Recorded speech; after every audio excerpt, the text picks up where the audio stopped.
Hello friends, हरिओम baby studio या चॅनलमध्ये आपल्या सर्वांचे मी मनापासून स्वागत करते। आज आपल्याकडे आलेले आहेत हिरकणी हॉस्पिटलमधून डॉक्टर कविता रासवे मॅम न्यूबॉर्न फोटोशूटसाठी आणि त्यांच्या सुंदर अशा परीचा न्यूबॉर्न फोटोशूट आपण 2 वेगवेगळ्या सेटअपमध्ये करणार आहोत।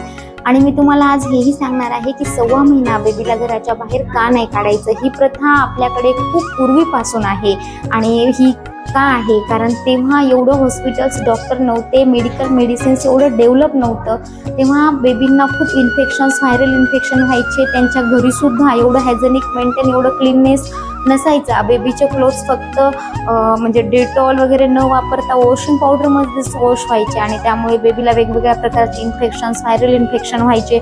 म्हणून लोक बेबींना बाहेर न्यायला घाबरायचे आणि मग बेबींना बाहेर नेऊ नका असं तर कोणी ऐकणार नाही। पण त्यामागे जर काही देवाचं, काही धर्माचं लावलं तर त्याचं मात्र लोक तेव्हा खूप काटेकोरपणे पालन करायचे। म्हणून 1.25 महिना सटवाईच्या पाया पडल्याशिवाय बेबीला बाहेर न्यायचंच नाही अशी प्रथाच पाळण्यात आली आणि ती लोक खूप काटेकोरपणे पाळायचे।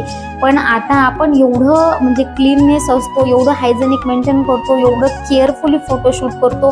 घरी जसं पॅरेंट्स हायजेनिक मेंटेन करतात तसंच हॉस्पिटलमध्ये आणि आमच्यासारखे न्यूबॉर्न सर्व्हिस देणारे जे आहेत ते आम्ही सुद्धा एवढी काळजी घेतो। म्हणूनच आमच्यावर विश्वास ठेवून डॉक्टर कविता रासवे सारखे डॉक्टर सुद्धा 20 ते 30 दिवसाच्या मध्ये आमच्याकडे येऊन न्यूबॉर्न फोटोशूट करून घेतात। कारण त्यांना माहीत आहे की हे खूप क्लीन, हायजेनिक मेंटेन करून केअरफुली न्यूबॉर्न फोटोशूट करतात की आपल्या बाळाला कुठल्याही प्रकारचं इन्फेक्शन होऊच शकत नाही। आणि म्हणून 1.25 महिना बाहेर न काढण्याची ही जी प्रथा पाळण्याची त्यांना एवढी गरज वाटत नाही। ती न पाळता 20 ते 30 दिवसामध्ये पण डॉक्टर सुद्धा आपल्याकडे येऊन फोटोशूट करून घेतात।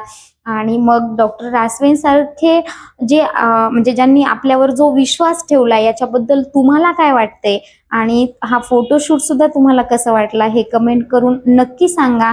आणि अशीच न्यूबॉर्न फोटोशूट विषयीची वेगवेगळी माहिती आणि वेगवेगळे फोटोशूट पाहण्यासाठी या चॅनलला नक्की सबस्क्राईब करा।